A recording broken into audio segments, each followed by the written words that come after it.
Fourth question पर आते हैं। 7.3 चल रही ना एक्सरसाइज, उसका फोर्थ क्वेश्चन जरा देखें आप। B E and C F are two equal altitudes of a triangle A B C. A B C एक ट्राइंगल दिया है और इसमें बीई और सीएफ दो इक्वल एल्टीट्यूड दिए हैं, बीई और सीएफ। ठीक है, ये गिवन है कि ये दोनों इक्वल हैं और by using RHS congruence rule, RHS congruence rule को यूज करके prove that the triangle ABC is isosceles. तो ये जो ट्राइंगल है एबीसी को आइसोसेलेस प्रूव करना है। ठीक है, तो इसके लिए सबसे पहले हम दो ट्राइंगल्स लेते हैं। In triangle BFC and triangle CEB, BFC और सीईबी, इन दो ट्राइंगल्स को। ठीक है, तो इन दो ट्राइंगल्स में क्या करेंगे, देखें आप, बीसी जो है कॉमन साइड होगी, तो यहां लिखेंगे B C is equal to C B. ठीक है, और यहां हो जाएगा, क्योंकि बीसी क्या है, बीसी हाइपोटेनस है बीईसी का और बीसी हाइपोटेनस है बीएफसी का भी, सीईबी का और बीएफसी का दोनों का कॉमन हाइपोटेनस है। तो यहां लिखेंगे आप कॉमन हाइपोटेनस। ठीक है, तो BC is equal to CB common hypotenuse है, और दूसरा angle BFC is equal to angle CEB, यानी ये क्या है, बोथ 90, दोनों 90 डिग्री है। ठीक है, और third one is BE is equal to CF, BE is equal to CF, BE is equal to CF होगा। ठीक है, ये इक्वल एल्टीट्यूड्स है, ये गिवन है पहले से। ठीक है, तो यहां हो जाएगा triangle BFC is congruent with triangle CEB by RHS congruence rule. ठीक है, तो हमने अगर इनको ये वाला ट्राइंगल और ये ट्राइंगल हमने इनको अगर कॉन्ग्रुएंट प्रूव कर लिया है, तो आप देखें इसमें एंगल B और एंगल C इक्वल हो जाएंगे।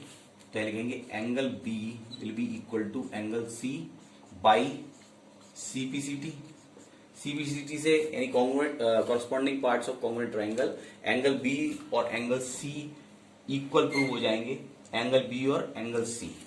और अगर एंगल B और एंगल C इक्वल हैं तो ये होगा, एंगल B के सामने AC है ना, तो AC is equal to AB हो जाएगा। कैसे,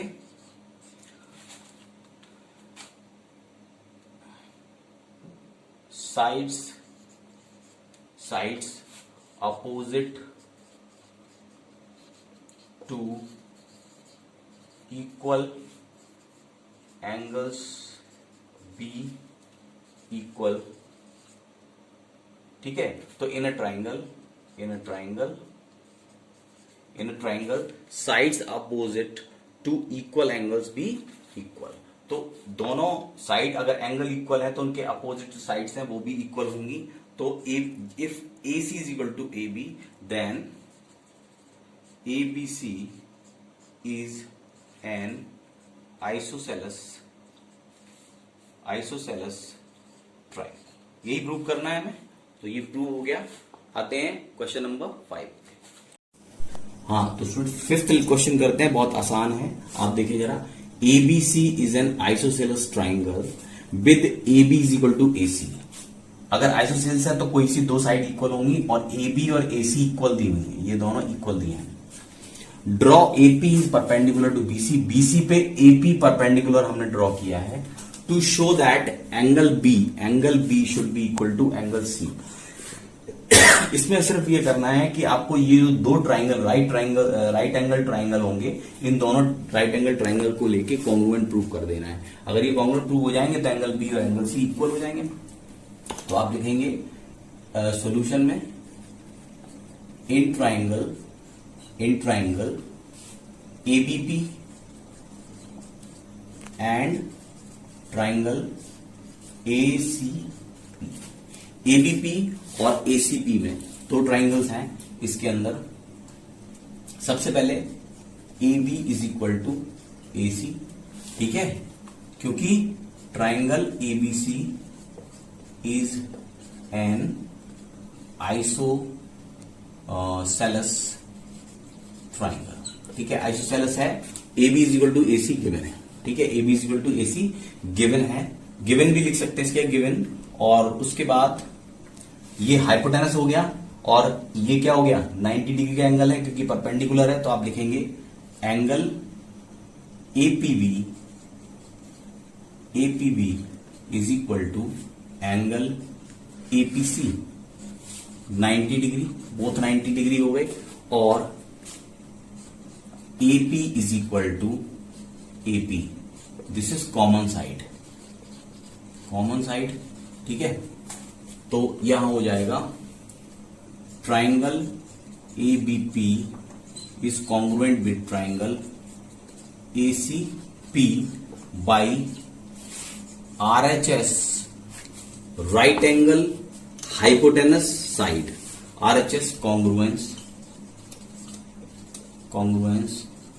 रूल, ठीक है। अगर ये दोनों कॉन्ग्रुएंट हैं तो एंगल बी और एंगल सी इक्वल हो जाएंगे, so angle B will be equal to angle C, यहां लिखेंगे बाई सीपीसीटी। और अगर एंगल बी और एंगल सी इक्वल हैं तो क्या होगा, angle B is equal to angle C by CPCT, और यही प्रूव करना है हमको, केवल यही प्रूव करना था, इसके आगे नहीं कुछ करना। Angle B is equal to angle C ही प्रूव करना है, तो ये प्रूव हो गया बस। हाँ, तो स्टूडेंट्स 7.3 के बाद अब 7.4 करेंगे। और बिफोर दैट मैं आपको कुछ बताना चाह रहा हूं कि अभी तक 7.1, 7.2, 7.3 में हमने इक्वल चीजों की बात की, इक्वल एंगल्स, है ना, और कॉन्ग्रुएंसी की बात की। तो यहां पर सब चीजें इक्वल थी, इक्वल एंगल्स, इक्वल साइड्स, है ना। लेकिन तब क्या करेंगे जब चीजें अनइक्वल हों, अनइक्वल साइड्स हों, अनइक्वल एंगल्स हों, तब हम क्या करेंगे। तो inequalities in a triangle is all about unequal sides, unequal angles, unequal shapes, है ना।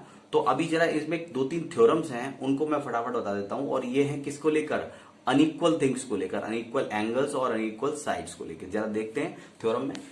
थ्योरम 7.6 है, इसमें क्या है, if two sides of a triangle are unequal, दो साइड्स हैं अनइक्वल हैं, एक छोटी है एक बड़ी है, the angle opposite to the longer side is larger, लंबी साइड होगी उसका अपोजिट एंगल जो होगा वो बड़ा होगा। जैसे कि आप एक ट्राइंगल बना लें, एक साइड छोटी है एक साइड बड़ी है, ठीक है, तो ये लॉन्गर साइड है, लॉन्गर साइड के सामने वाला ये एंगल बड़ा होगा, ठीक है।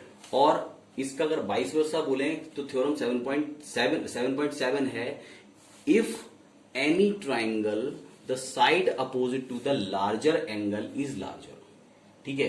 तो एक में क्या है कि यहां पर एंगल अपोजिट था, angle opposite to the longer side is longer, और दूसरे में है the side opposite to larger angle is larger. तो जो साइड है, साइड अपोजिट टू, यानी अगर ये एंगल बड़ा है तो इसके सामने वाली साइड भी बड़ी होगी, और अगर ये साइड बड़ी है तो इसके सामने वाला एंगल बड़ा होगा। ये दोनों थ्योरम्स जो है वो इस तरह से हैं, ठीक है। अगर ये छोटा एंगल है तो ये साइड भी छोटी होगी, और ये छोटी साइड है इसके कंपैरिजन में तो ये एंगल भी छोटा होगा, ठीक है। तो ये दोनों थ्योरम्स जो है वो एक दूसरे का वाइस वर्सा है। उसके बाद है theorem 8, the sum of any two sides of a triangle is greater than the third side, ठीक है। कोई से भी ट्राइंगल के अंदर तीन एंगल साइड्स होती हैं, उन 3 साइड्स में से कोई से भी 2 साइड्स को आप प्लस कर लो, ठीक है, तो उनका जो सम है वो तीसरी साइड से बड़ा होगा। ये ट्राइंगल की कंडीशन होती है। मैं इसको एक बार बता दूंगा आपको प्रूव करके भी, ठीक है। फिलहाल आप ये 3 पर थोड़ा सा ध्यान दें क्योंकि एक्सरसाइज 7.4 इन्हीं पर प्योरली इसी पर बेस्ड है, ठीक है। तो तीसरा थर्ड थ्योरम क्या है कि अगर ट्राइंगल के कोई से भी मतलब 3 साइड्स में से कोई सी 2 साइड्स का सम कर लें तो वो थर्ड साइड से हमेशा बड़ा होता है, इक्वल भी नहीं होता, बड़ा होता है, ठीक है। तो 2 साइड्स का सम थर्ड साइड से बड़ा होता है। तो ये 3 थ्योरम्स जो हैं वो आप अपने दिमाग में रखेंगे while we are doing exercise 7.4। तो आपको ये थ्योरम्स की जरूरत पड़ेगी, तो इनको एक बार आप अच्छे से रीड कर लेना। ठीक है, कोई डाउट हो तो मुझे जरूर कांटेक्ट करना। ठीक है, और इनको तैयार करके अब हम आगे करेंगे 7.4।